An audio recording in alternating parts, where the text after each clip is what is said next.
You are watching a master at work. Yeah. What is up, you guys? Welcome to another amazing episode of Music with Lou. Today, we have a crazy, dangerous man in the building. The one, the only, Spence from Views from the 7 / fuck your algorithm / he will piss you off and make you crash out on the internet. Spence, how are you, man? I'm doing well. Thanks you. For coming. Finally got you here. You finally pulled up. We have so much to talk about. I have so many questions for you. So we're going to be like all over the place. But let's start with life. How's life? How are you doing mentally? How you feeling? I'm doing. Okay. Yeah. Right. August is a tough month for me and my family, man. So I'm doing. Is doing it like better. Family stuff that happened during this month, or is it?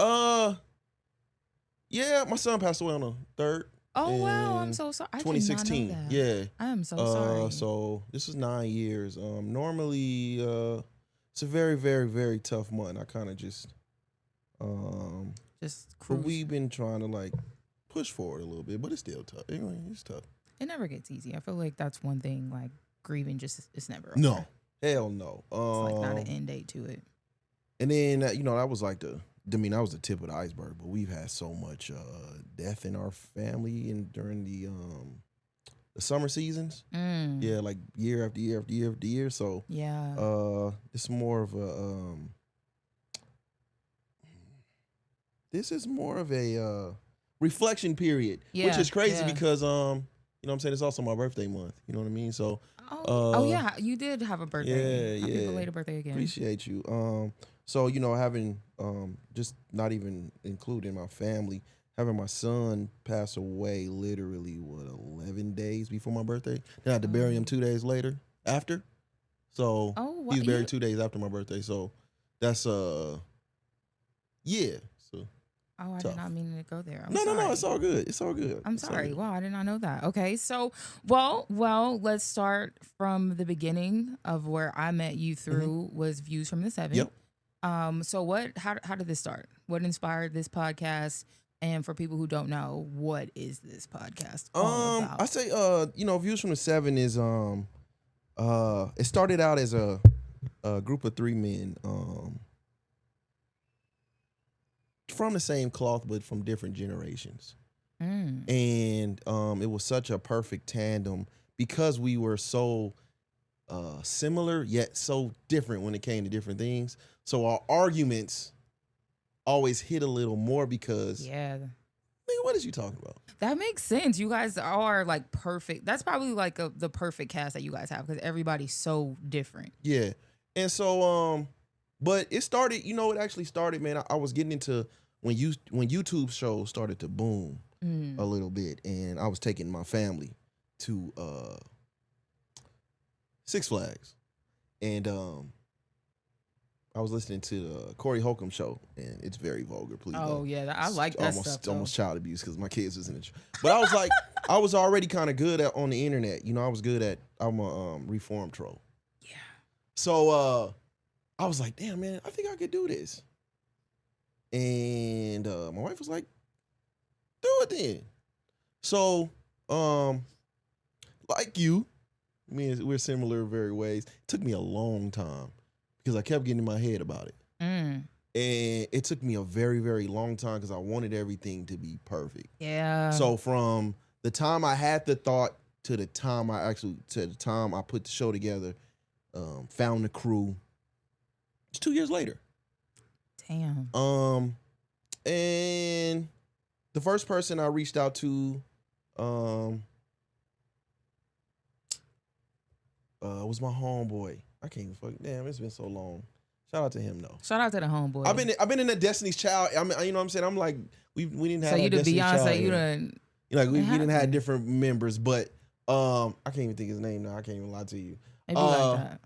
And then Ivan was the second. At that time I didn't know Ivan. I just liked what he did on the internet. Oh wow, I didn't know that. I thought you guys went. Oh no, you went to Cheyenne. He went to Mojave. Yeah, and he way older, like they're in their 40s. You know what I'm saying? Not to put their age out there, but I just liked who he was on the internet, and I was like, damn, that could kind of fit into what I'm trying to do. So I hit him up And he was like, hey, man, I'm not really into hip hop like that, but we can rock. Yeah. I said, yeah, it ain't gonna just be about hip hop. And then me and Skinny used to have this crazy group back in the day.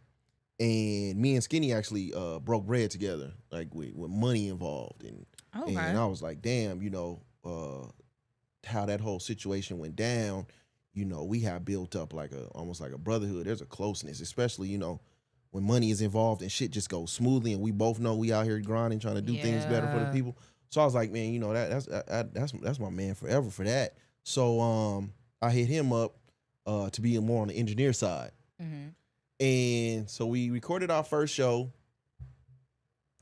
and then he was talking on the mic, and I was like, nah, this is the cast right here. And then it just went from there. That's fire. And 7 years ago. One thing I noticed about you watching your show is you really know how to manipulate the internet. Like, you're actually genius. Maybe that's not the good word, but you understand the internet. You know how to emotionally trigger viewers. Yes. But I don't know, you've mastered it. And I think a lot of people don't have that. Like, some people want to get into not social media, but into media and do podcasts, but they can't handle what comes with it. Yes. So, like, how do you balance? Because you guys have had episodes where, they are tearing y'all up in the comments, but it's kind of like, you be like, yeah, that's what I meant to do, kind of thing. Like, how to control the outcome of what you want to happen. If that makes sense. You get what I'm saying? Yeah, no, it came with a learning experience. I want to say when we first started the pod, it took off like crazy fast. Yeah. You know what I'm saying? So I was like, we was all like, oh shit. Like, I think we was only like 4 months in, and then like, damn, y'all took off after 4 months. No, I think we 4 months in. We were like 3-4 months in, and then we were interviewing like my son. Dang. And I was like, oh shit. And then right afterwards, I'll never forget it. Right afterwards, we did a top 20 R&B list of all time. Oh, I know y'all was set tripping and on that. I didn't expect nothing of it. This is, we're early in. We're, you know what I'm saying? We just recording, but we're early in. Yeah. And we did the list. We did an episode about it. And then my homeboy, shout out to Kel, he big time. But he was like, hey man, I'm finna send these to I'm finna put this in my group chat. I didn't know who was in the group chat. He said, I'm finna put this in my group chat. I want to say 5 minutes later, it was everywhere. Damn. Everywhere. Anybody you can think of. I know Fonte said something about it. Crooked Eye. It was a whole bunch of people. He showed me he was like, man, don't show this to nobody. But he showed me and I'm like, this shit, Hip Hop DX reposted it. Dude, what? That's crazy. We were getting killed. Yeah. And it's easy to do content about other people. When people start doing content about you, especially when you knew, I didn't know how to react to it. So now I'm listening to shows and they like, yeah, well, they knew they just started off hot, but what's gonna keep them hot? Like, it can't just be this. Yeah. And I don't know how to take it. I'm like, oh, you niggas got me fucked up, right? Damn, so I hit my boy up, and I'm like, because he was talking about it on his show, him and his co-hosts are like super big in the space, and I'm like, man, you got me fucked up, like you got me fucked up, man. You know what I'm saying? Like, no, you got me fucked up. And he was like, hey, bro, I was just trying to help you out. I'll just continue watching from a distance from now on. And he ain't threw up a oops hits. But it was a learning lesson, like, you ready when you ready. And we got through a huge oop way too soon. I'm not even gonna say I did. And I didn't know how to react to it. And then during COVID, just on some random shit, we was just doing anything. And we started doing like reactions. Mm-hmm. And that's when y'all really... Ooh. And that's when it fucking took off. But now I got a shield. I've learned kind of like my lesson. Okay, so was it that experience that kind of helped you develop that shield? Or was it just over time? Like, you had to kind of become numb to... I want to say it was after we did the R&B list, a couple years down the line, is when we started doing the reactions. and YouTube is different. YouTube is different. And you know how we are we were doing reactions trashing the song. So it was different. Yeah. Like I'm listening to the song as is. If I don't like it, I don't like it. I don't know how to. Right. So we were trashing it, especially me and Ivan. Me and Ivan completely just sometimes just completely just trashing the song. Yeah. And the comments we was getting back was like, God damn, like they going in.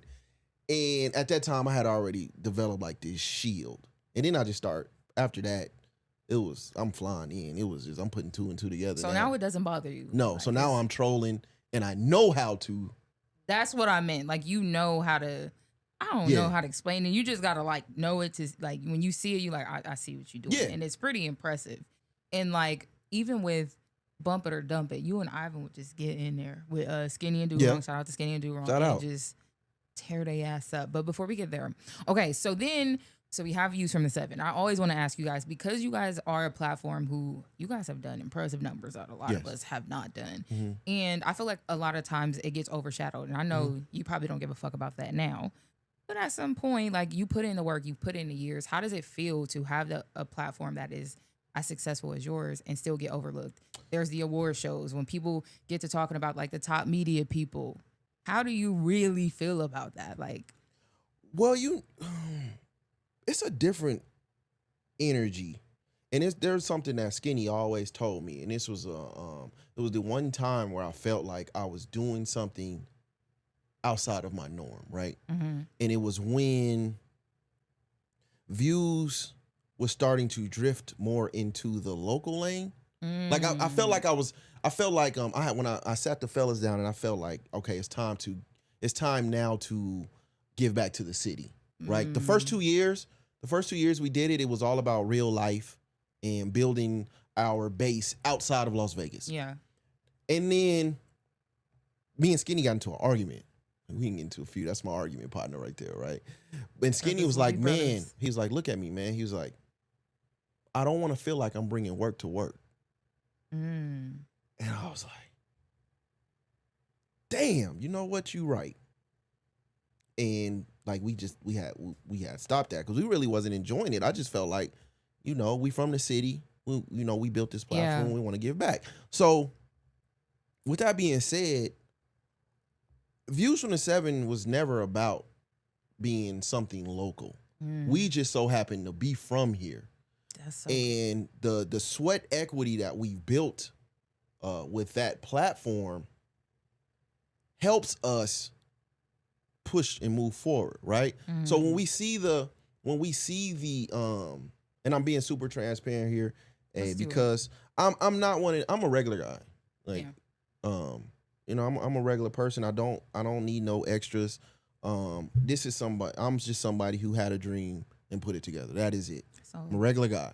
But with that being said, when I see like the local the media lists and the shows and views is not there,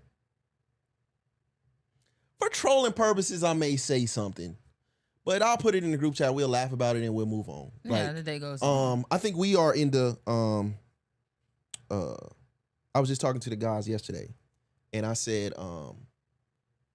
last night, matter of fact, and I said it's time I got to get this out of my name because. Wait, get what out of your name? The show. Oh, okay. I got to get the show out of my name because for tax purposes. Okay. You know what I'm saying? Like and I'm not saying this to like brag or nothing, but we've done like 2 shows. We've done 2 events so far this year. And sold out events. Yes. And we're in August? Yes. Outside of bills, the show itself has made probably about, near 10K. Sheesh. Yeah. That's impressive. Now, speaking of your shows, like how the hell do you guys do that? Because I mean, a lot of people try to throw events. Shit, even I tried, and it's like, remember what you guys pack it out. Remember what I told you? Me and you are like similar, and that's the reason I was fucking with you mentally. The guys are like, you don't know what you have. I'm always second guessing. Like it takes them 2, 3, 4 times for them to be like, we need to get outside. We need to get outside. Cause I'll be like, you think we can do it? You think we can do it? And this is the reason I stay away from like you only get so many views. We all fall in that trap sometimes, yes, right? 1000%. But what we did was we worked so hard that we gave our listeners the encouragement to spend their money on us, right? Yeah. So the way I look at it, like, we get 200 views. You look at it a little differently when you can put them same 200 people in a building at $25 to $30 a pop. Now you looking at it, you know what I'm saying? Now you looking at the... Don't make me hit this church button. No, I'm just saying now you looking at it a little differently. So that's why I don't never really care about the arguments, is because what are you doing to translate it? Yeah. You getting all these, a lot of people get a lot of views on the internet, and can't even get what 10 does bodies. it translate into? And to be honest with you, I haven't checked out analytics in a long time. I don't even check them no more. Yeah. I know audio wise, we got to be over like 500,000 downloads. So since when the you inception. guys, because there was an incident that happened with you guys where it was like kind of views was in the hot seat with I don't remember his name, but it was a chef dude. Yes. And I wanted to talk about that because I had like Get it out. I think with me, I had like mixed emotions, and it wasn't just like you guys show. It was really like at the time when I was on Facebook, I was seeing what people were upset about. And again, I don't know him at all, but I just know when I hear certain things like that, I'm like, oh, fuck it. You know, it's out. And I just saw people being upset about, oh, I can't eat the food no more. I can't eat this. I just felt like everybody's response was kind of different. And I can't remember your response exactly, but it wasn't the response that I expected.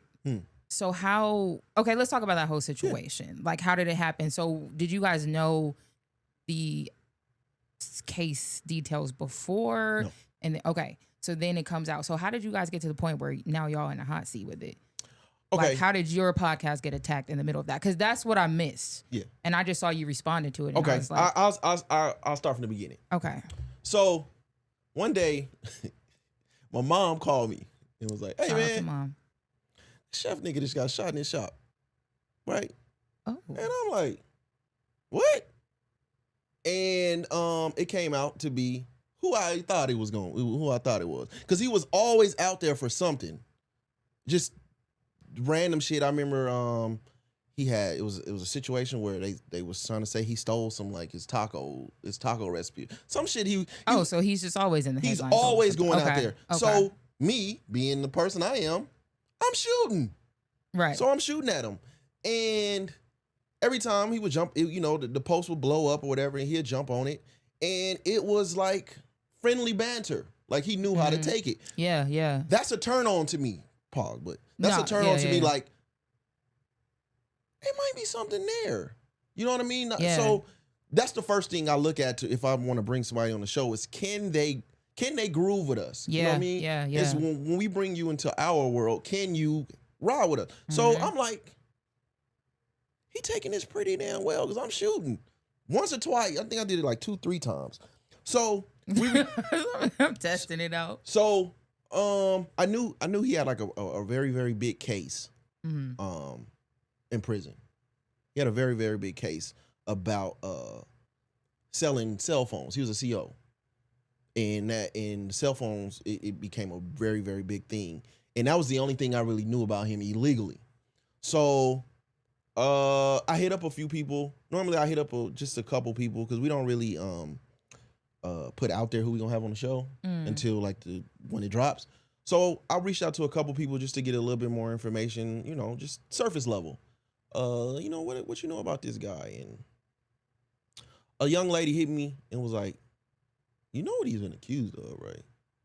And I'm like, "What?" He had a situation where he might have been, or touching on his children. I'm like, "Oh, hell no." So I immediately go into our group chat and was like, "Hey man, what the fuck is this? Because this is what this is. This ain't even." Yeah. I believe Ivan went and searched his name Didn't find nothing about his name, like on a sex offender list.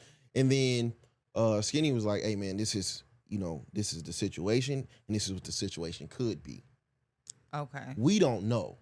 So because we don't know, now, well, for brand purposes, like I'm not gonna run from it. Yeah. You know what I'm saying? Yeah. So we get to the studio. Don't nobody say nothing to him. And I think he like made like a little gambling joke or whatever, and then we kind of like started talking. And I got this big thing where like if I'm sitting down with somebody, I don't like to talk to them before the lights come on. And that's a real thing. Oh my gosh, that's so real. Yeah, because I don't want nothing to get you out. Gonna waste it off the camera. Yeah. So soon as the camera started, first question, boom, let's get right to it. I heard, or this was told to me. Yeah. He broke it down, and that was kind of like it. And then.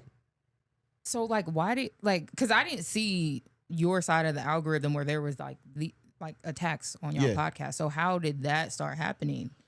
Because I feel like sometimes we're going to have to do those uncomfortable interviews. And I honestly feel like if it's somebody that's built for it, it would be you and your platform. Yeah. But people don't seem to understand that. So I was just confused how all of a sudden this turned into like, how could y'all do this? Or the attack was just misplaced. I want to say by the time when the shit hit the fan, because it hits the fan every so often. I'm sorry, man. Something's going on, but my watch is going crazy. It's on fire. I'm like, but something happened with him and his situation, and it got brought up again. When we did that interview, it was in November. By the time the shit hit the fan again, we're in we're March. Yeah, that's why I was confused. So it's like I'm so detached from this. Right. You guys got me. The only reason I said something, and it wasn't necessarily for him, being from Las Vegas, a lot of people tend to think you're accessible. And because I built something here, and because I'm from here, you think it also belongs to you. And when you figure out that it don't, now all of a sudden you want to act like you really care about this situation. Yeah.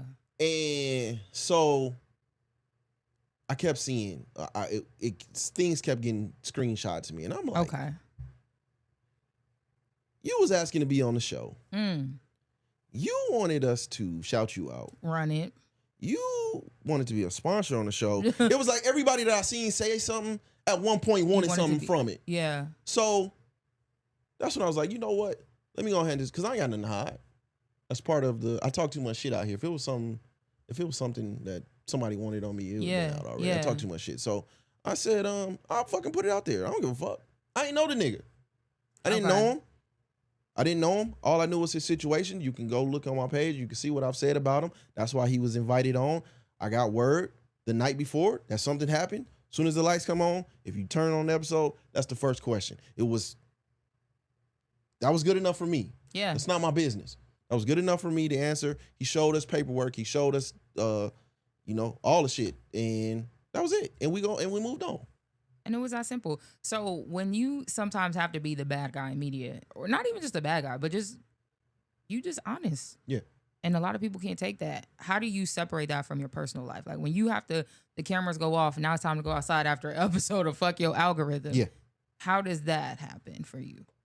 Or what is that looking like? It doesn't affect me until it starts affecting my real life, if that makes sense. Has there ever been a situation that has gotten like out of control where it's like, all right. Because they're emotional. And I worry for you guys. I'm like, whew. Well, see, my thing is, although it's all corny to me, I'm very open about that. I have a lot of family that's affiliated. A lot.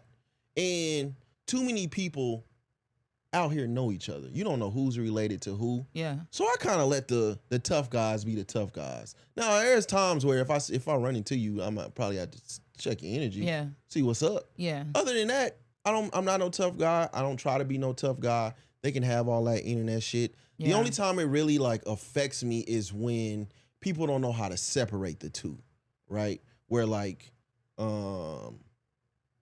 Spence is completely opposite from who Dante is. It's just when the cameras come on, it's like a heightened character. Yeah, yeah. That's why I have no rules. I don't get personal with nobody. I'm gonna talk my shit, but I don't get personal. There are lines that I'm unwilling to cross. But when it's somebody who gets in my personal life, or I allow them into my personal life, and they think or move as if I'm behind a mic, it's like, or I'm already like considered a bad person. Yeah. And I'm like, you don't even fucking know me. Yeah. You know what I'm saying? So them the times where it's like, damn, like I thought you was solid. Like there's a few times where I've kicked it with a few people, and they immediately want to start podding, or they're putting me in that space, and I'm like, it's annoying, right? fuck, I thought you know. It's like, oh, you look, I saw what you did. Let's talk about this. Let's do this. Or like, y'all get asked for interviews all the time, right?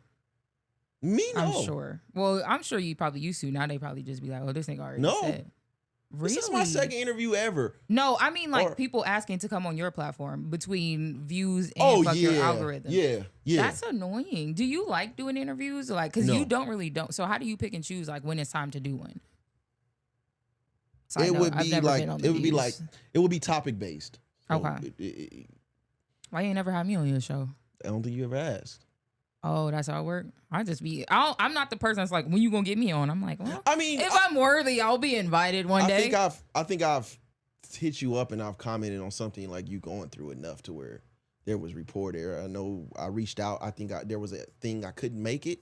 Oh, when I did the interview, that don't count. That was for the Sunny rapper. I think my wife was like, maybe you should hit her up, see if she'll do it, just to sort of be more of a comfort thing. Shout out to wifey. So I was like, all right. But I mean, you'll know. I was just saying, when I'm good enough to make it, I'll make it on views. Shout out to you all that made it. It's very exclusive. But it's smart that you do that, because I feel like one thing that I wish a lot of us would have learned is just it increases our value. Like, everyone shouldn't have access to your platform. It's a fact. And I love that you keep that standard. It's also, I don't want to be so guest. I never want to be so guest driven that the quality of the episode depended on the guest. I'm sure because you do interviews, there's a lot of people in here where you feel like you just gotta fight. And I don't want to put myself in that position, because then it's like, damn, we only record once a week. And it's just me. Yeah, exactly. I don't have nobody to bounce off of. I'm like, somebody come in and save me, because I feel like I'm still very new to the interview game. Yeah. But I just don't enjoy doing interviews unless I want to talk to you. Like right now, this is easy. Like I'm not thinking. I'm not like, but then there comes a point in time where it's like, well, let me get on your platform, but I still want to create an opportunity for people. But then it's like, I just don't want to talk to everybody. Like, I'm not social, which is crazy. Neither am I. And people don't understand, but they see us on these cameras and they like, oh, must be easy for you. And I'm like, it's not. You either gonna catch me on the show or catch me outside sometimes. You ain't even gonna catch me outside. I do not come outside. Oh, really? Do you like going outside? Outside gets crazy. No, I don't go outside that much. But when I go outside, I'm going to have a great time. You do. Spence get turned I get turned. Yeah. What has been like one of your favorite outside events that you've gone to outside of your own, outside of a Views event? Like, who else throws some pretty good events out here? I want to say outside of ours, the greatest event I've been to was I want to say it was the second. It was the second Friday Night Flight. I think we hosted it, and you? Oh, with the R&B, and Ivan showed up with no shirt on singing Tank. Was it that one? It was like in the lounge? Yeah, I don't know. I used to be really drunk, so it's all a blur. I just remember you were there. I think it was the first time I met you. And it had started late. So I had got so drunk. And once it came time to host, I didn't have nothing to give. Oh, but Lord. It was maybe it was the first one. It was a good night. I remember it turned into like out of the blue. We was enjoying ourselves, and the way that me and Ivan had spent it had turned into like a kind of like a low key like R&B cipher-ish, R&B rap cipher. So everybody was kind of like just doing their songs and shit. I think it was the very first one. Was it the first one? The first flight night, because I think that one was pretty crazy, and I think that's when I first met you. Okay, that's fire. Yeah. Okay, so let's talk about a little bit of Vegas stuff. How do you feel about the Vegas media? And then we'll go over into the Vegas media. Trash. And why? Let's just really talk about it. Let's really put it on the table, because I've literally understood that now it's just all bullshit. Yeah. Like everybody gets on a mic and it's like one love and peace and let's do this and let's be motivational speakers and let's do this. And then you turn the fucking cameras off and it's time to really put your words to action and it's the complete opposite. Yeah. Trash. And we trash the rappers all the time and it's like, we ain't shit either. I almost resent Skinny for helping me get into this space. I didn't do when Views started, Lou, when Views started, remember when I told you we was only like 4 months in before we got like a major oop. Yeah. When you talk about like love and unity, we seen it all in the podcast space. Like Yeah. couple months in, our first live show, we was like the B-side on. Oh, you guys did have the live podcast shows. Yeah, but our very, very first one, we was like the B-side. We wasn't, you know what I'm saying? Like we got invited onto one. We was getting oops, man. Everybody was on each other's shows. That was like love to me. Yeah. When I got into the local scene, music scene. Yeah. For one, I'm a consumer too. I'm a student of what I do. I don't just do it, right? So one, when I'm looking at it from a consumer standpoint, I can put all you shows in a box. Like, if I seen one, I seen them all. I don't need to watch all of you because you all ask the same questions, the same quality. All of you guys want the same, you know what I mean? And I also think that's what reason why fucking algorithm stands out so much is because it is opposite of what everybody else is doing, right? And then on two, when you come from real love, you know what the fake love looks like. So once I got into this space and I'm seeing how everybody moves and I'm hearing about the questions or the off mic questions and I'm like, none of you niggas. And conversations. That's kind of why I felt like bamboozled because I mean, I feel like I'm still very raw. I'm gonna be who I am, but I still come with like genuine love. And I think that's where I get burned every time because I'm like, oh shit. Okay, it's like people use positive media for like the algorithm and the clicks and the likes. And here I am really just being like a good person and really trying to uplift and spread love. And it's like I get burned every single time. Yeah. That's every single time. And it's just kind of like accessibility. We become too accessible off the strength because we're genuine about it. Yeah. And it still happens to me a lot. I'm really, really locked in on my platform. But in real life, you know what I'm saying? That happens too. Where and I think that's the best way to be. Just locked into your platform and your own team. Because I feel like if you try to lock in too many places. Because it has to be now there are people. Now I'm not gonna lie to you. We've done some community service. Like, what the fuck do we do this for? Like, this is real community. Like, you might as well put me on probation. You know what I mean? Like, this is real community service. Like, fuck. But most of it was out of love. But I also understand that I built this, and I built this from the ground up. No sponsorship, no marketing, no. I don't have no fraternities or none of that. When you said that on a Fuck Your Algorithm episode, I felt that. Yes. Like, and it's a different type of feeling when you built that. That's why can't nobody take that. No one can take that away from that. I built it and we built it from the ground up. Nobody else's money, nobody else's nothing. We built this from the ground up. So you can't take that from me. At all. And it felt good to kind of have that, I could pop my shit like that. But I don't.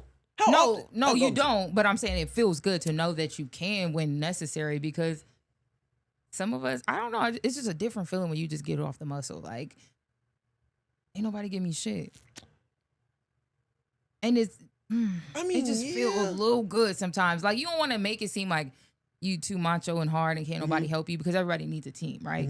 But I'm just saying, like, when you really seen something that you've built and you've put your blood, sweat, and tears into and look where it is now, you sit back and it's like. I think it was the Pajama Jam early this month when it really came to fruition. Oh, I saw the videos. They went crazy. Because we had took like 2 years off. We didn't do an event for like 2 years. Yeah. Because I was so overwhelmed, the last one, right? I wasn't expecting like so many people.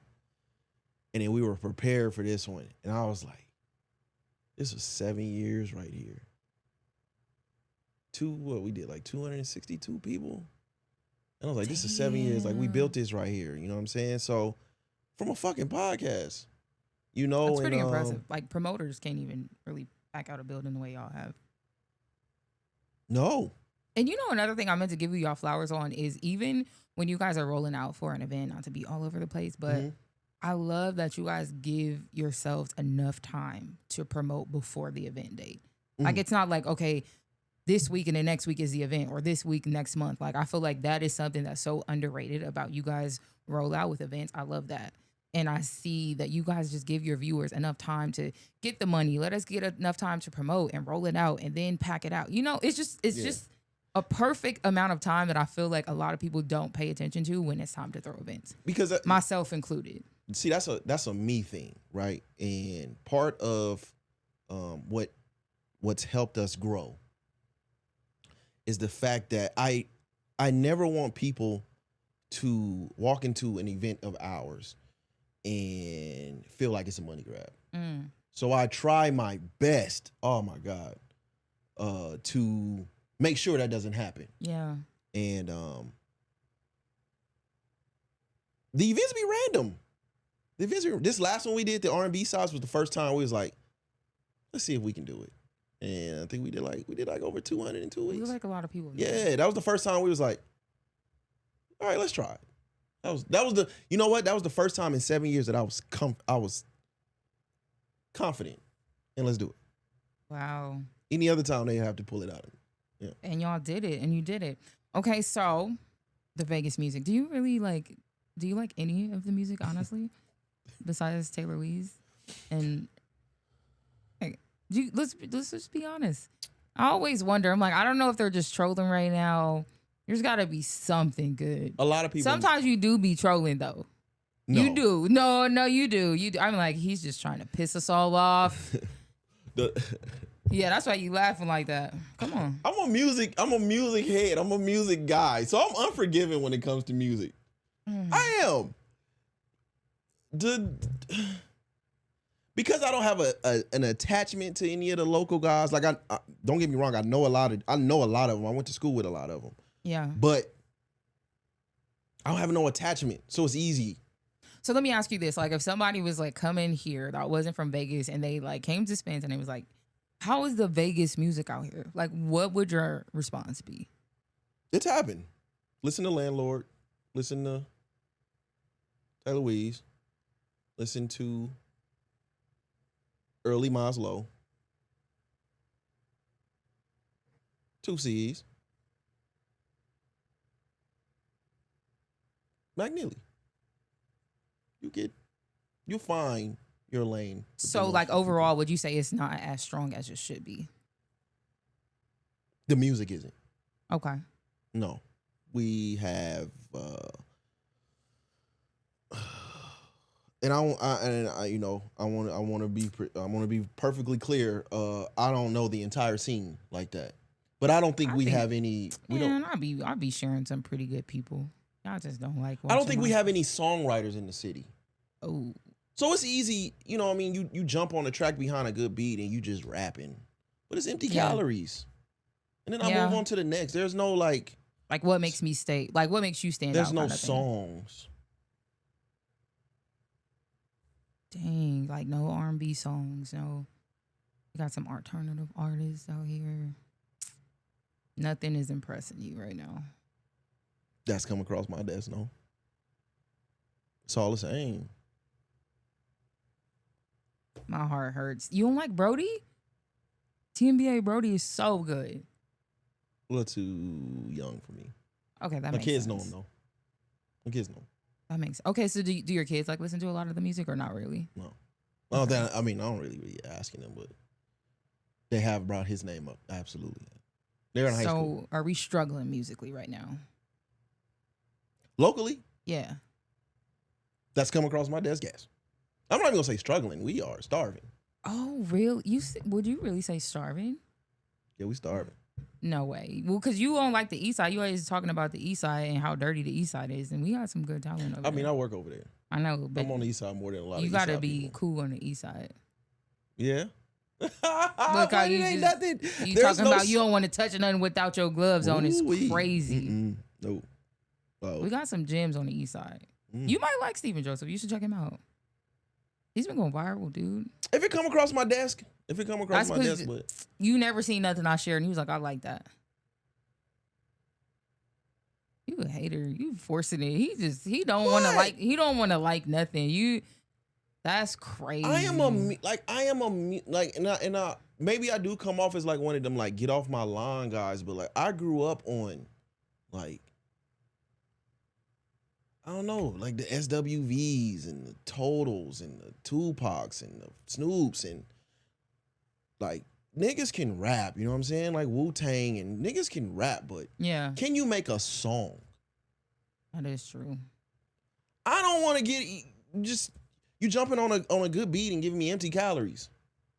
Cool, I can listen to a bunch of that and then be like, so you want me to get on the mic and be like, hey man, that shit was dope, and then I can't tell you how it made me feel. I can't tell you what was said in it that was any good. I'm gonna say the beat was good and he was flowing. Who the fuck cares? If that's what you making music for, get your CDL, fam. They giving those out fast too. Yeah, I might have to give me one of those. I feel it. I just always wanted to know, like, if there's something like you kind of forcefully not liking, is it kind of fun being the troll of Vegas music, or if you really just don't like it? That scene is all right. Let me get inside. Come on. I am a troll. Reformed. I don't do it as much anymore. Mm-hmm. Like the only time I really do it and it pops out to me now is if I know I got you upset. If I know I got you upset now, it's again, it goes back to my point. Yeah. He knows how to. But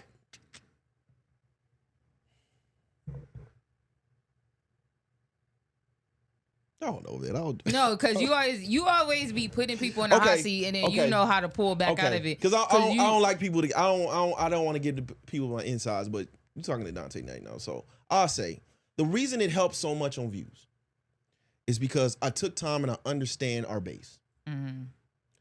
Our base is much older than I am, so because you know I'm younger, or I'm a few years younger than the rest of the crew. If I say Bow Wow a legend, it won't hit as hard as me saying E40 is the worst rapper with his glasses on and his glasses off. You know what I'm saying? Yeah. Like it hits to the heart. So it's now that it's everybody, trigger what that the you know fuck how to are you hit. talking about? Yeah. Because I understand the age range of my base. Right.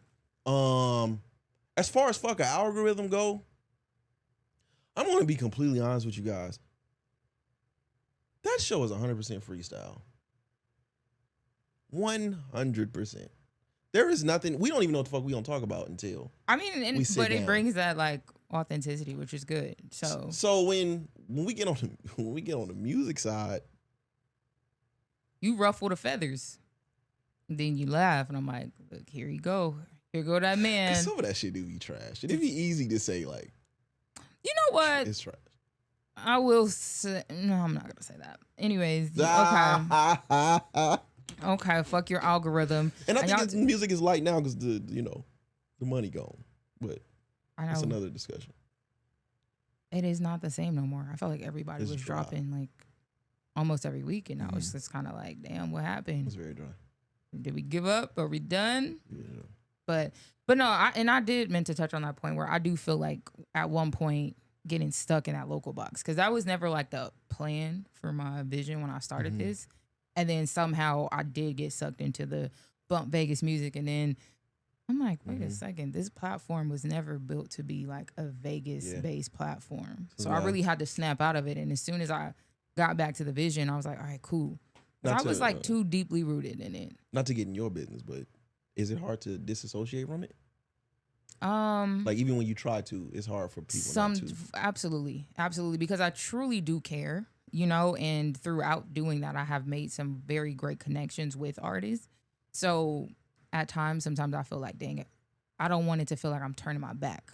Okay. Because my support is always going to be there. Like I pray that everybody does win, but it's costing me. How many artists have you sat down with and you came out at like, this is a true partnership? Like where they also helped you?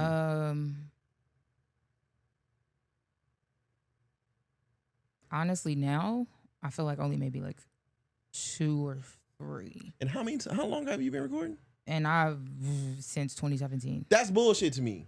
And That's bullshit to me. that's when I woke up. That's when I woke up when I realized like I'm begging for 1,000 subscribers, and I have bumped over 1,000 nigga songs. Mm-hmm. It wasn't many content creators out here in Las Vegas taking Vegas music and performing whole skits to it and singing it in imaginary concerts. I did that. Yeah.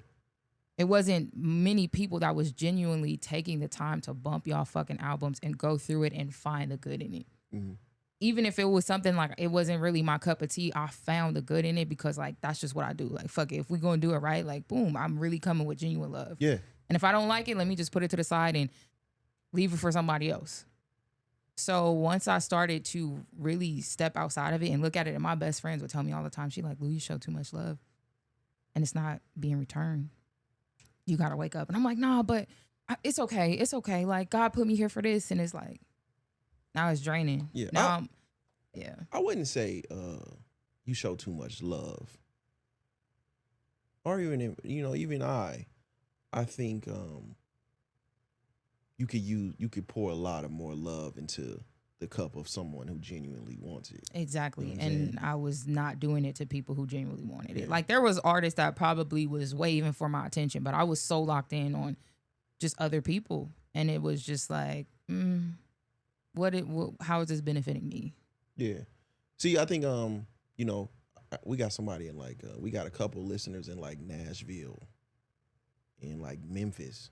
And I can go on Twitter now and probably like, I remember last month, 2 months ago, Yeah. we'll randomly get a tweet like, hey man, I'm bumping that landlord. You know what I'm saying? That means That's love. a lot to me. It's me and him went to school together. We Cheyenne. came up. Yeah, we came up. We was in FOS together, and But I feel like that's way more beneficial to them. If I can focus on becoming a platform that's just not in Vegas, like now you can reach listeners in Nashville and then tell them about people in Vegas. That's way more beneficial to landlord.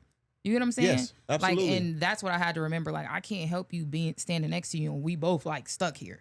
Mm-hmm. I gotta go. That's a fact. And then if I can come back and be like, oh, this is some, these are some good people, but I'm trying to take everybody with me. See, that's where again, And then kumbaya, like, nam yo horenge kyo, let's all do media together and be one happy family. Niggas don't want to see you pass them up. Niggas don't want to see you do better than them. Niggas get threatened when you walk in the room, and here I am just really like, I'm not here to shit on nobody, take over nobody show. You let me know my role, but I'm going to shine regardless. That's why I never cared about walking in the rooms. I just rather kick the doors down. You know what I'm saying? Create my own path. Like no one, as far as views go, like no one else is in that path that I can see of. Now there's other podcasts that come out here from other places to do live shows, but y'all do it good. I think one was on the radio. I mean, the radio did one. Other than that, ain't really been none. And I feel like you guys are like one of those like real podcasts. Like I think some of us, we just get called podcasts. Like I'm not a podcast. I'm a YouTube show. Yes. But niggas just call everything a podcast now. But it's like podcast is something that's on audio. You have the audio uploaded to different platforms, and people don't understand the real difference. Well, that's because it's new, and I think it was forgot the brother's name, but they was on there talking about like everybody got a podcast, and I just went on there and it's like you no, gotta it's like let them you kick. Y'all don't and even know what I'm talking Rod. about. I feel like y'all are real podcasts. Yeah, and shout out to Rod. Rod started from us. Oh, I didn't know that. Yeah, well, we all I knew y'all was like we all grew up together, but I was like we was putting our first live show together, and I said, man, you funny as fuck, and he was just starting to get his his podcast up. He called me and I gave him like all the ins and outs of the pod. That's fire. He started the pod, and I was like, hey man, we doing a live show.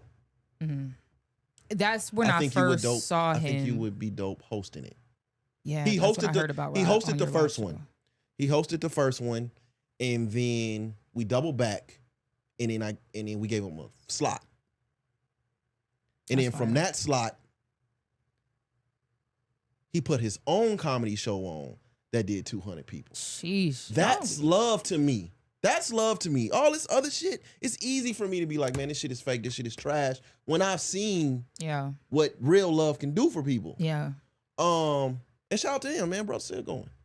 I love that. Dang, I feel like I got so much to ask you, and I'm really trying to like not. We put I don't know if you was Man, do your thing. I'm not. Let me see. Do your thing.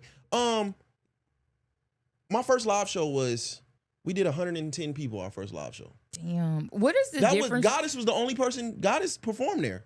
I did see that. I remember And that. she was like, "Damn, that. this was a different environment." And I was like, "Yeah."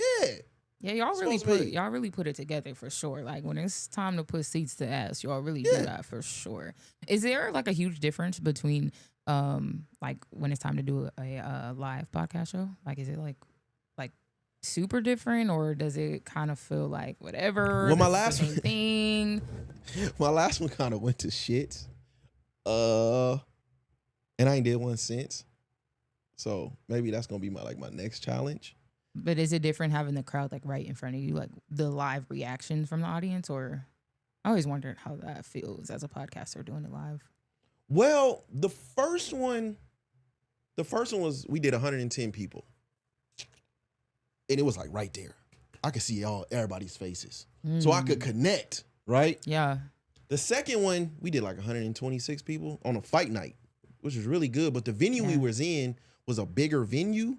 So the way the lights was, it was like all the lights were on the stage, but I couldn't see anybody in the crowd. Ooh, that sounds like a good setup for me. I couldn't get that. That in a live setting. Oh man, it's like euphoric when you get in the crowd reaction. Oh, it takes you up some levels, and I couldn't get that. It was just like I'm looking at a blank space. Okay, I feel that. That would make sense. I guess from a podcaster point of view, that makes sense. Because I feel like if I'm like hosting, I don't even see the crowd. I don't even know what I see. Just literally, I'd be like blurred out. I'm like, you was in the front, I didn't even see you. Yeah. That's crazy how that happens. But dang, what was I about to say next? Oh.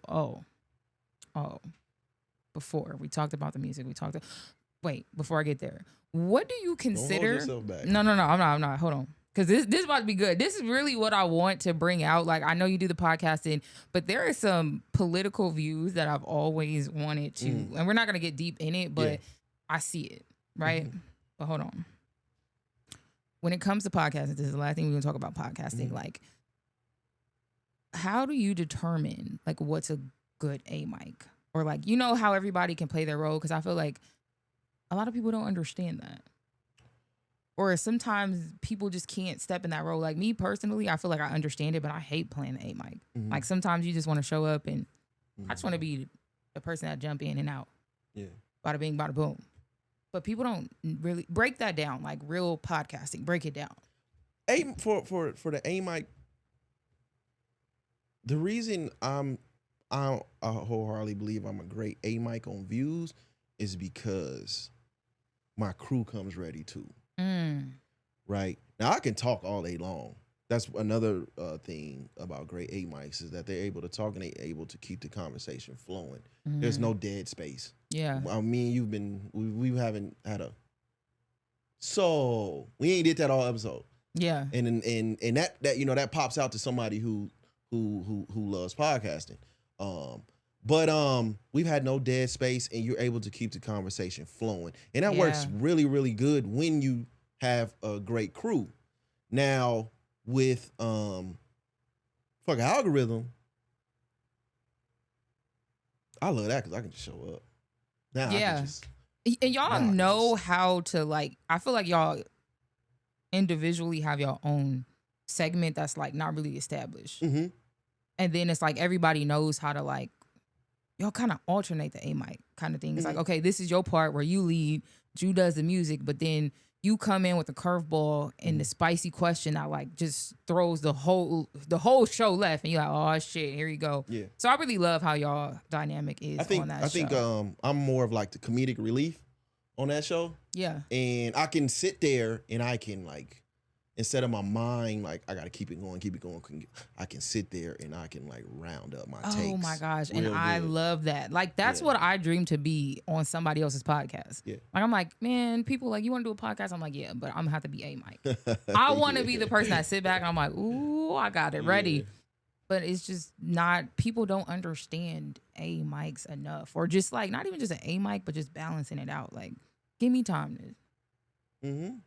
Okay, you got it. But then it's like sometimes you got to have a good crew, like you said, that can continue to carry it on. Like, okay, y'all doing y'all thing. See, a lot of people put groups together. Unfortunately, a lot of people put groups together based off of like follower count, shit like that. Yeah. Follower count, how many followers and all that shit. I never cared about any of that. What does it sound like when we get together? So let me ask you this: what special thing did you see in each cast member from Fuck Your Algorithm when you guys were putting it together? Because like you and K Fly came together with it. No. No. Take that back. I don't know what I'm talking about. Okay, no. So I actually went to back when he was with when he had room service. Okay. They had like a booth at I can't think of it. It was like one of them. Like a fashion show? Yeah, well, I forgot what the Convention? fuck it's called. Magic. And Jew showed up. Mm-hmm. And we were getting ready to leave. And we were sitting, we were just standing in the parking lot. It was me, Fly, Jew, and my daughter. And we were just in the parking lot, just talking. Yeah. And then a little bell just rung in my ear. And I'm like, this might be good. This might be good. So, I think I called Fly that night and I was like, we need to put something together. We need one more person though. And I think Fly brought up Levon. Now Levon works. I know he gets a lot of flack sometimes. He does. Why do you think that is? Well, there's this saying I say on the show a lot. This man knows how to wiggle right. You can't be around. safe and you can't be great. Mm-hmm. Right. Levon, somewhere in there, where he doesn't want to. Yes. He don't want to really ruffle no feathers. He just kind of want to chill. Levon is the most relatable in my opinion. He's the one where you see him. I know what that looks like. Yeah. Me and Jew are you don't know what the fuck's coming. The wild cards. You know what I'm saying? You don't know what's coming. Fly is the one. Fly is the foundation. He is the one that's going to ask the questions. At times he may get spicy. Yeah. Spending a lot of K-Friendly lately, but at times K-Friendly is crazy. At times, he's the foundation. He brings the questions. He's going to have the conversation flowing. Levon brings us in. Levon is the intro. Right. Levon is the intro and the outro. Fly is the foundation. Me and Jew are the verses. Like a song. So Taylor Weeds look good? That's crazy. I just needed clarification. I didn't know he was like, hey man, how y'all? He was like, hey man, how y'all mark? You know what I mean? How he's marketed. I'm like, how's he marketed? This guy right here will walk you down a hole that you didn't even know. You're really cold at it. You got to be quick on your toes on a mic with you because you just waiting. You like, all right, I'm finna set this up and I'm about to do this. But so what do you enjoy doing more? Views or Fuck Your Algorithm? Or both? Like, because I feel like you wear two different hats. Views. That's my baby. Like, it's a lot of blood, sweat, and tears. That's my baby. Yeah. I wholeheartedly enjoy Fuck Your Algorithm because when we walk into the room on Fuck Your Algorithm, everybody's ready. Everybody's ready. When them lights come on, it's go time. Yeah. It ain't no warming up. It ain't no, what are we talking about? We don't want to talk about this. Let's go. It's go time. And that's what I love about Fuck Your Algorithm. And then we in a space right now where we're building it back up because we took some years. Yeah. And it was kind of like it was boring without you guys having that show. Y'all really did spice up the scene in a way that it needed to be because a lot of us, we over here, we pushing the music, we doing the same shit and we uplifting and okay, you got it. Yeah. So you need that, and I felt like it's just a great show. Sometimes there gotta be some furniture moving. Sometimes. Yeah. You know what I mean? And it's balanced. Sometimes y'all did go too far and I was like, they crazy and they just. When did you feel like that happened? I think the first season, y'all was wilding. Yeah. Y'all were digging. I'm like, somebody better make sure they have security when they leave room service. Yeah. Mike had to, shout out to Mike. That's what he had to start locking the door. Dead ass. He had to start locking the door. Yeah. And yeah. maybe it just seemed so wild because it was new. So it was like shit. And maybe now people know what to expect so they can handle it better. Yeah. But yeah, that first season, it was hot. I was scared. I was like, shit, hold on. And my ass gonna be next. But y'all know. I think it was part of the demise of the room service, but yeah, I was scared that for was my y'all. opinion. I was like, whew, I know they got people. well, I mean, it outside came the to door. fruition. We gotta go there. I mean, Yeah. No, that first season, I was. yeah. And then you had Make Moves or Lose. He was getting them clips. I was like, oh, yeah. shit. It didn't. But it was good for the game, though. I will give y'all that. Like, I mean, I'm all for the love and positive shit on my end because I know just mentally I can't handle it. So I stay up out of it. It was good until it wasn't, in my opinion. When do you feel like it wasn't? You know when. No, I don't. You was there. Oh. Yes. Oh. Did y'all ever like have a meeting that nobody was going to talk about that on camera? Because I was like thinking that, I was like, ooh. No. But I started giving it grace, to be honest with you, because I feel like it helped a narrative that wasn't really there. So because people know about it, that don't really know about it, makes it easier for everybody to thrive. That's probably the craziest situation that happened that just kind of stayed under the rug, which was crazy. Because I don't think it turned out the way people thought it was. Yeah, no, I was scared. I remember, no, I wasn't scared. I was shocked. And I think I was heartbroken too, because for me, I want us to all do our thing. But I know it's real niggas in this game and men got to be men at the end of the day. But I just never wanted to see it get there, like, ever again. So that was just, it was hard to watch. And I remember sitting there, I looked at Skinny. I said, something about to happen. He said, nah, Lou, you tripping. 2 minutes later, shit went left, and I was like, Skinny. Yeah. And like, that was hard to watch. We here, fuck it. I was drunk. Everybody knows I was drunk. I was having a great time. And I seen these brothers walk in. And I said, either they are here to break dance or they here for some problems. You don't come into no fucking lounge with white beaters on. You just don't. In bicycle gloves. So my intent is immediately go up. I know what it is already. So I kind of like get them in like the corner. And I say, man, we got to talk this shit out. Because at this time. Oh, so you talked before it? Yeah, this is a views event. Yeah. You know what I'm saying? So I get him in the corner. Yeah. And I say, hey, man, we going to talk this out. I'm already drunk. The DJ put on Lil Wayne Birdman Jr. That's my shit. That's a Negro spiritual. You niggas is finna sit in this corner, wait for me, and let me go spit these verses real quick, and I will be back. Yeah. Soon as I get to the stage, I see Fly coming out the other way. I said, quickly. And they meet.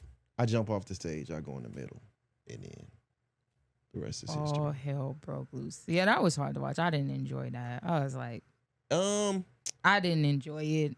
And it, like, I guess it was just, one, it was triggering, not to make it about me. Like, I'm the victim here, but it was just like you just seeing us fight like that. And I fucked with both parties, even when I, like, K-Fly wasn't a fan of me, and I still will forever feel bad about that. Like,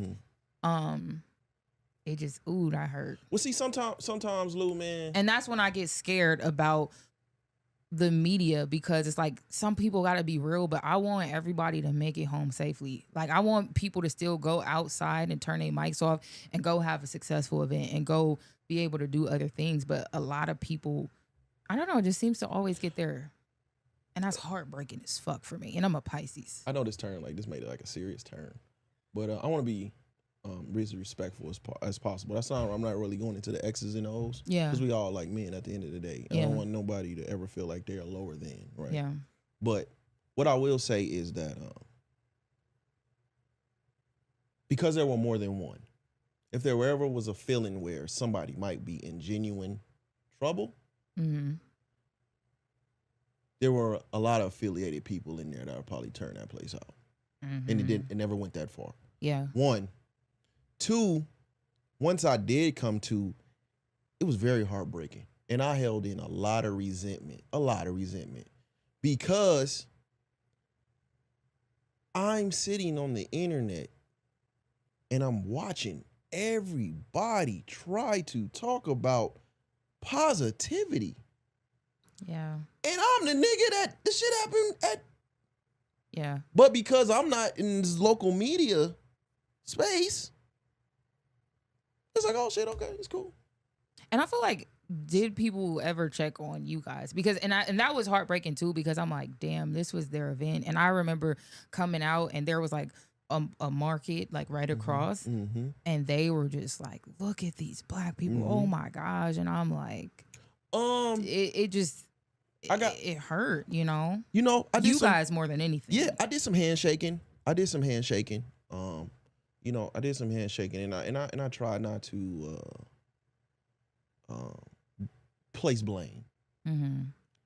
But I would be lying if I didn't tell you a lot of resentment wasn't built up. And that makes sense. And because I'm watching this fake ass narrative about this positive. Where was this shit at then? Yeah. And but like I said, man, shout out to everybody involved. I'm actually kind of glad. I know we talking about it now, but sometimes sometimes there need to be furniture moving. I'm sorry. One thing I've always wanted to ask, like, you guys and both parties, is if there would ever be a possible like sit down that I could make happen. Well, I would think that would have to be between Fly and because there was actual like violence there. Yeah. Should I do that? I should just leave it because that's my problem. I think so. Just stay up out. Just thank you for that. And that's just because and it's not my business. And they're men, and it's okay. Some people just don't get along. Yeah, you're right. But there's this. Yeah, I don't know, man. Shout out to everybody. Yeah, man. Shout out to everybody involved. But I do, and them brothers, before we move on from this, them brothers, they everybody has apologized. Okay. Yeah, they did. The resentment for me has built in because while y'all apologize and everybody's apologized, somebody there came up to me and was like, "You put on such a great event. Why are y'all up in here fighting? Y'all. Yeah. Y'all, not them. Views. Y'all. Yeah. That was like, it hurts. Fuck. You know what I mean? Like that's potentially somebody that we might have lost. You know what I mean? There was friendships, lost because of that. There were genuine consequences. And it was that didn't have to such a great energy, like such a great event. And so it was just heartbreaking. And I remember just leaving. I was like, what the fuck just happened? And I remember people just calling me and apologizing. I'm like, you guys don't owe me any apology. Like, I'm not the one y'all should be apologizing to. Like, that shit sucked to see. But anyways, like, not to talk about that too much. Shout out, man. And just to go back, like, when I was on my little positive rant, that wasn't like an attack at them because I could see how that can align. I was just saying, like, I feel like media overall, like, all of us just, we do shit that's like. When I say it, I'm attacking everybody. And I feel like that, me too. Because is what I'm trying to say. It's not one person that I'm like directing this message to. Like you said, like everybody, like it's like the most least talked about thing ever. And that takes away accountability. It does. And I felt like, I don't know, we just kind of, that's not something that you can't just act like it didn't happen. And then we just move forward as like one big family. And so that kind of, it's something that bothers me, but then I'm like, it's not for you to save. Like, I need to understand, like, Vegas is not for me to save. Media, everybody, and it's okay to not rock with people. It's okay to not like people. Yeah. When I had seen shout out to the Fifth Element. That's what we talking about. But when I seen him, I'm like, man, let's work. You know what I'm saying? I'm not good. I don't hold no ill regard to anybody in this space, and that's just at the end of the day, man, when these lights come off, we all go home to our families. So that's what it's all about. That's what I just be like, But then I also just need to understand, we're just not all gonna get along. No, and that's okay. You stay over there, I stay over here. Bada bing, bada boom. Yep. There it is. Are Democrats good for black people? No. What a transition. No, seriously. I don't think any politician is. That is true. That is true. And but we're come born on. blue. So this is why I attack them the most. Come on. Let's like get into it. Give them the game. Cause I feel like you be holding back. And I be seeing like certain topics you touch on. I'm like, oh my God, there's somebody on this side of like the conservative views or like the Republican views. And not even just picking a side. But I feel like sometimes people are too blue where they can't step outside and just look at both. Well, from my mindset, you know, like we are, a lot of our community is Christian. Hard to be a Christian and be liberal in the first place. Yeah. You know what I'm saying? But I think I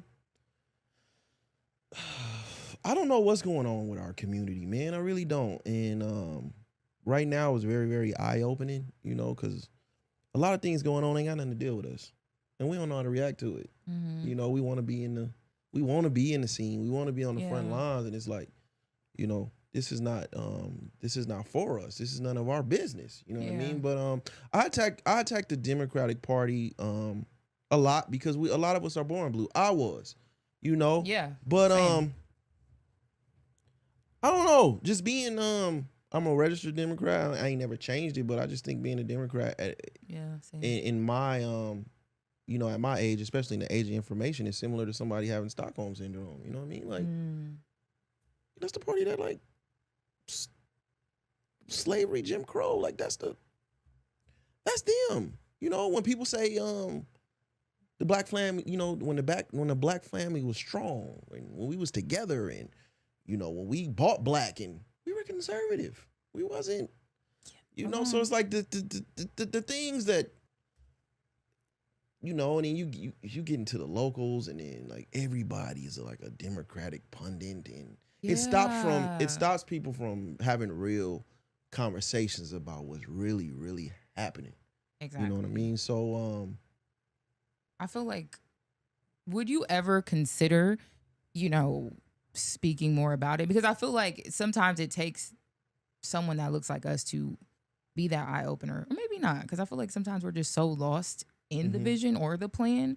But I do love the way you attack certain topics where they can still listen to you. Because it's always from a angle, and I don't you know, I know social media likes to present everybody as like perfect, but I'm like 100% against that. So I do like to showcase my ability to change my mind on things. Exactly. And local politics scare me, so I wouldn't. You know, you think the Vegas scene is bad.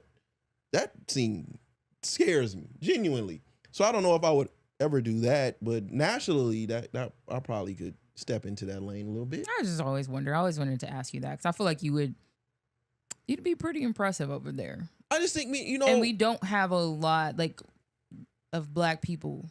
Like I feel like for me, there's not a lot of voices like you or you know that can think outside of the blue party. We're not the older generation. You know what I'm saying? We're younger. Yeah. And it's okay to vote for your best interest. It doesn't always have to be because, you know what I'm saying, like they're black or they're Democrat. You know what I mean? Like there's a black Democrat right now that's getting ready to run for governor of Las Vegas or Nevada. Probably the reddest Democrat you can think of. But because he's black, you know what I'm saying? We just one day you gotta get our values up, man. Just what do we want to do? Yeah. You know, as a people. And I don't know where we are right now. I really don't. And it scares me a little bit. It scares me a lot.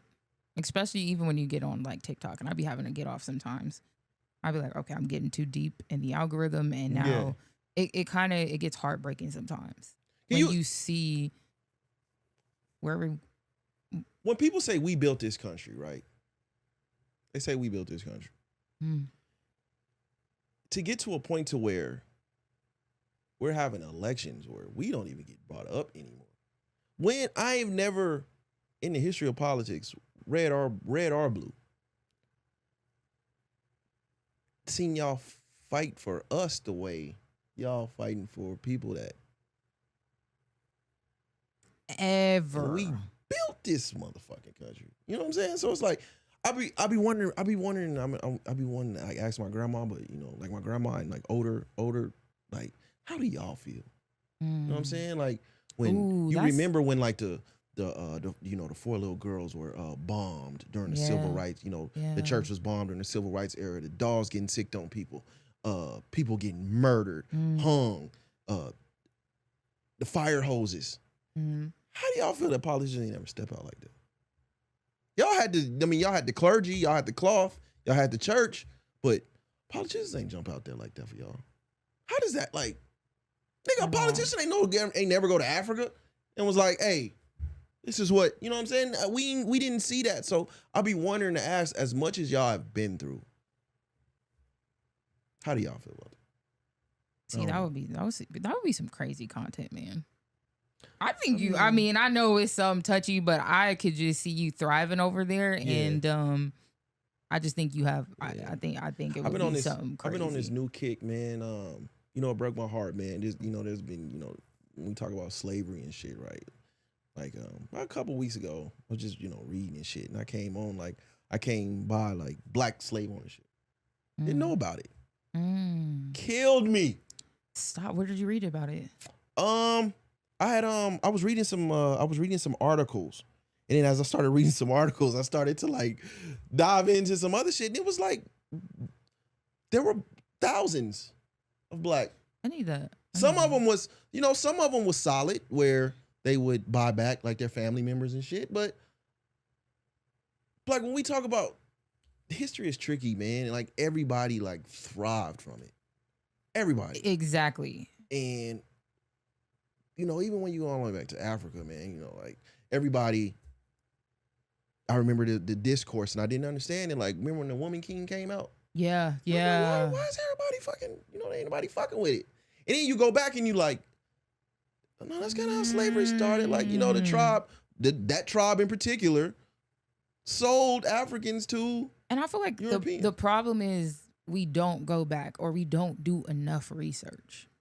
I think you wake up when you do your own research. Like sometimes you really got to take that time and just get lost in it and seek that knowledge. And I feel like we don't. I think history is so heartbreaking. We only stick to the parts that fit our narrative. Yeah, and we got to stop doing that. We got to get to the part that's like, okay, this is everything. Not even just this part, but we have to know it all. And I feel like because we don't do that, we suffer because of that lack of knowledge, or because it's easier to just push this narrative. And it's just, I don't know, it's just frustrating because I'm like, I used to be the super like, one day I'm gonna be a black activist and and it's like. See, I did all that. You know what I mean? I did all of it. I did all of it when before I got into this. Me and my family were knee deep into community activism. I stopped because my son had passed away, and when I did that, that was probably the greatest sense of self I've ever had. It was, and I was out there with all my family, and it was hard for me to be out there. My son is he's an honorary Black Panther Club. Oh wow. And yeah, man, I was out there. I've seen it all. I've been through it all. I've been through it all. Is it kind of heartbreaking when you've been out there and you kind of see it's just kind of like that letdown where it's like, damn, we did all this. You've been out there and you've tried to make the change, and then you see, our younger black people still just completely lost and embarrassing. Like I was watching, I'm guilty of watching the Cartier family reactions, but I'm just watching, they're talking about like Trump and taking the black ice and everything that's going on in DC and having the National Guards out there. And I'm just watching these kids, backpacks, guns everywhere. They have the recreational center, backpack full of guns. When you see that and you've been out here and you've put in all this work, do you kind of feel like, what's the point? Like, what am I doing? Because that's when I got to that point where I was confused now. I'm like, I think, you know what, man? Lou, part of me want to be like, we need to do better, right? Yeah. But I don't know what it's like to be a black person in America and not be on the defensive. You know what I'm saying? And not only the police, sometimes your family, You got ops out there. You know what I mean? It's the way we move, we have to move with. Always on the defensive. I think as a community, we have certain rules and guidelines that have done us zero. Can I ask you a question? I'm sorry, were you done? No, go ahead. Are you more afraid of another black man or a cop? Shit. The safe answer would say a cop, but it's highly probable that I would meet my demise by somebody that looks like me before. And that's what breaks my heart. I don't want to give up. I But don't want to give I think up. that's but proximity it's just, too, though. Yeah. I think it's about proximity because I'm around so many. You know what I'm saying? Like, if you ask like a white person in a high school, what's the chances of them? The answer probably be a little different. Oh, being like the shooter? Yeah, you know what I'm saying? You ask somebody. Okay, yeah. I see what you're saying. I never thought about it like that. It's proximity, but I think our community has been through so much that I would feel like we want to do better. Yeah. I just wish that there was a space where people can have those conversations where you're not just so far left or you're not so far right. Mm-hmm. Like you're open to tell me something that can change my mind because I'm just open to it. Like I'm like, okay, I can hear this side, and I can hear the other side. And I'm open to teach me something that I don't know or help me understand from your point of view. But I feel like either you have somebody that's, super, super liberal, super blue, super conservative, and like people can't get outside of their emotions to see the other side. Like I was watching the Amanda versus 20 Conservatives and just watching her be such an emotional debater. Like off top, you can't be an emotional debater. Like you're just not going to win like that. But it's like these conversations need to be had, but we need people who are able to have them. Yeah, I you know what? I remember I had wrote something on Facebook and I kind of got attacked for it a little bit. And I was like, man, shout out to all the journalists that know how to know and can stay neutral. There it is. It's a easy hole to fall in to where now you're just doing the work for the politician. Yeah. You know what I mean? So, and I'm going around and I'm asking God. I mean, I'm asking people like, I remember I had my one homeboy on, shout out to Sean, and he was like, yeah, man, we was throwing an event for black men and it was about Project 2025 and nobody showed up. And I'm like, have you ever asked yourself why? You know what I'm saying? Like, you ask yourself why. More and more people are starting to stray away from these things. Like, at some point, if you keep telling me, right, because they get money from it. This is how this works. It's ad money. Trump makes a lot of money for a lot of people. Yeah. So if you keep, every time we turn the TV on, it's Trump ad, y'all ain't said nothing good about nothing. He could be a terrible person.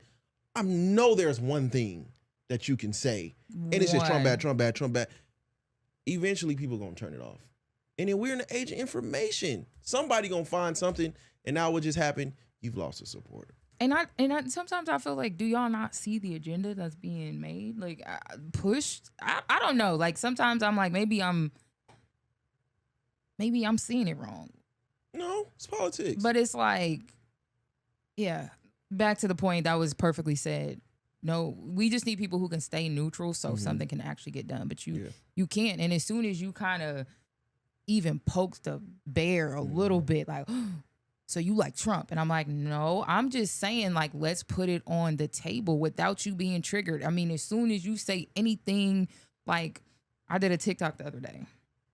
And I'm like, somebody help me understand the bad side of why, getting the homeless off the street and like, just help me understand why. And nobody could without being emotionally triggered. Like, oh, so you must be pushing the Trump agenda and you think the easy call is this and we have to be one peaceful world. And it's like, well, then open your front door and you let those people in your house. Oh, okay. So you don't want to do that. Yeah. But you want to be angry about everything. Yeah. But nobody has, I don't know, it's just annoying that people activists. It's annoying. But the reality is, you want to get homeless people off the street in a smart way. There is also a problem because a lot of them choose to be out there. But you want to get them off the street because it drives the property around there down. When you walk into a Walmart, I'm a homeowner. When you walk into a Walmart, you walk into a CVS, and everything is locked. It's that fucking drives annoying. The property down. That drives your property down. Yeah. Where your home, if you own your home, it drives the property down. Yeah. That is what that does. No one wants that. No one wants that. So sometimes we have these unrealistic terms because it's easier to see on the internet. Exactly. It's very easy to see on the internet. And I feel like this is my last question because I'm about to just keep going. But I just be always wanting to have these conversations, and I feel like it's just not. Good. But like, okay, even the Section 8 thing, right? Getting them off. I don't see the bad in this because I talked to before you do that. I talked to a lady. They're not actually allowed to say that anymore. I don't know if it's low income housing or Section 8. One of the two, they're not allowed to say anymore. Oh, they can't. No. Like what? Damn. Like people involved in that process? Oh, they can't. Wow, I didn't know that. Yeah, Okay. it's either Section 8 or low income housing, but those two, one of the two, they're not allowed to say. Let me fix that and say that I can't see the bad in that. All right, because I can understand how people are affected, but me growing up strictly in that system and me seeing generation of vouchers and now we're older, there's no property to pass down to your kids. Like there's no motivation to become a homeowner because you have a voucher for 30 plus years. And I think it was something that was supposed to be a temporary get up off your feet, and it became a lifestyle. And I feel like if it's not a lifelong process anymore, like it's gonna hurt for a little bit, but it's going to force you to get better. Yeah, I try to make things. But if I'm wrong, like help me understand. I try like to the make different... things. I try to make things more like realistic for people. You know what I'm saying? And normally, I do it on purpose. But if you go back, not a lot of times I comment back. Like you got to say something like really, really for me to comment back. Like if you look at a lot of my Facebook shit, I don't really be. I deleted Facebook, but did you? Yeah, I kind of like post and go. But I would say, ask somebody in the budget, ask somebody that lives in the budget suites, how do they get out? Can't. It's a revolving, like you grind to pay that weekly rent, and you keep doing it, and you keep doing it, and you keep doing it. What you're doing is you're paying for the property around you. They're using you to pay for the property around you. Yeah. And we just stuck in this grinding cycle where we're just trying to pay the rent every week. Yeah. And like what? I don't know. But I just be trying to be careful with that too, because I do have a family, that a lot of them are on that. So I don't want to be like, so you trying to say. I grew up in Rose Garden. Come on. So And it's not like, I'm not trying to say, fuck it, I want y'all homeless. But it's like, you got to do better though. Like at some point, you have to be forced to do better. Like you can't rely on a system. Like I remember being a little girl and seeing those were goals. Like people's like, I can't wait to have kids, get welfare, get my voucher. And I was like, that was never a goal for me. Yeah. Remember that TikTok when I think it was the dude was like, man, think bigger, bitch. That's what we have to be on or become part of the system. And I feel like now we're just too much a part of it, but I don't know. I just be like, man. I don't think we are the system, but we're the face of it. Ooh, that's good. That's good. That's good. I like that. We're the face of it. And like we'd be okay with it. And I'm like, damn, we gotta let's just do better. Like nobody really does the research and look at when we had the Black Wall Street. Like, you don't want to be that? Because what were we back then? Conservatives. Exactly. It wasn't no Republican that burned that shit down. You know what I mean? But that's the type of history that we stay away from because it doesn't fit a narrative. And you will even bring that up and people will be like, what? Yeah, go look how they act. Go look how we used to speak. Like, yeah, at one point, when we had the black community had the greatest economy in the country. Yeah. And because we wanted to be, man, look at what we were capable of, and we can do it again if we just try. But you think so? That's my delusional Pisces talking. Just like I thought we can all be, one happy family, and I could bring Las Vegas together. I used to really think I was like, maybe I'm the special chosen one that God put here in such a bad place, and it's totally possible, man. You build your own village. Yeah, but I don't think that's it ain't for me. I think I just misunderstood the whole thing. I always think that's my role, and it's not. Well, I keep telling you, man, come on over, man. Come on over to the best side, man. And, one day. What's the best side? View. You ain't even invite me on for an interview. I keep telling you, you want man. me to come to the best. I love where I am. I love what I do, but yeah, I just need to learn how to just focus on your own. Yeah. Do you and stop trying to pour out and reach to everybody else. Because every time I do that, like I just totally neglect myself. Not just always, just a Lose problem. yourself in it. Yeah. That's why I have I don't talk about pod. I have days where I talk about it. A lot of my podding comes through living and experiencing. I have to, or I ain't got shit to talk about. But I got to keep moving. And you know, my wife is involved, so I really have to. There's a time for this. Yeah. You know what I'm saying? We'll talk about it on this day. And y'all probably definitely have to make sure you guys separate the two, where it's like not rolling over into marriage. And That's a fucking fact. you talking about this at home. I always wonder how that worked, like with you guys potting together. So it's like, okay, we done. Boom. We don't talk about podcast business at home. I love that. Shit, do we talk about it at all?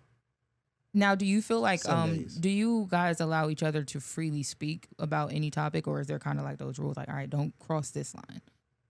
I always ask. We was just talking about finding other people attractive last week. Oh, okay. I'm not even gonna say her. I'm very anti. Like, people think because you get married, like they just got this old people. Like, we just old people. But that's not, you know what I'm saying? Like, we party harder than single people sometimes. Y'all are probably the few. I mean, I know you be seeing other married couples like, But I don't want that. That's like, because you be marrying somebody you don't like. That's true. You know what I'm saying? There's only so much fucking out there. You know what I'm saying? You get with somebody because they the sex is great, or because they look good, and all that shit fades. It fades over time. You know what I'm saying? But we genuinely enjoy kicking it with each other. Shit. That's good. That's good. Did you guys have like a real friendship to fall back on at the end of the day? Yeah. I would never get married. Why? First of all, I'm too bipolar, because I wake up tomorrow and I'm like, what happened? Why am I here? Like, that's me. And now I know it. It used to be a joke all these years. I was like, y'all just being dramatic. And I saw it happen. I was like, yeah, I can't do this to people. And it just, I don't know. Most of the married people I've seen, it just seemed like a job. I mean, I related to, they be laughing all the time, but I related to gangbanging. Like, see, I would never get in the gang. You know what I'm saying? It's a lot of people get into gangbanging for brotherhood, and now niggas die. Look at you. You know what I'm saying? It's the statistics like are not gangbangers great. never get rest. Like, do they get a rest day where it's like no politics? Like, you got to get up every day and do something. Like, you can't just sit on the couch. It's a huge gamble. It's a huge gamble. I'm not. Yeah. And that's another gamble I'm not willing to take. Gang banging in marriage. Too much commitment. Yeah, no. I get you. I get you. Well, listen. We done talked so much, but how was this interview? Was I all over the place? Nah, that's how I like it. I hope your people enjoyed it. I hope so too. I feel like I give like top 5 worst interviews. So. And I don't, you know what I mean? I don't get to talk like personally a lot. So this is good for me. You had a good time. Yeah, I had a great time. Well, Spence, thanks for blessing my platform. An honor. Make sure you guys check out Views from the 7. Yep. Check out Fuck Your Algorithm. If you sensitive, just check out Views from the 7. Actually, no, both of them will fuck you up. So, hey, go for it. Beehive be on y'all ass for sure. Yeah. Shout out to the Beehive. Shout out. But thank you for coming. Is there anything else you got coming up before we let you get up out of here? No. Nope. Just working. Nope. Just working, potting, doing something your thing. Something happened. We'll break it. But we ain't not yet, not soon. Just let's end it with the gym. Let's see if there was three pieces of advice you would give me as a media personality, what would they be? Brutally honest. Give yourself grace. Okay. Keep moving. Okay. Don't be too accessible. That's it. Was that the nice version? No, but you have it hard. Why do you say that? Because you're more on the attractive side. So not only are people going to try to get on your platform because of what they think and see that you have, there's there's also can be another component to that. Okay, I feel that. That's it.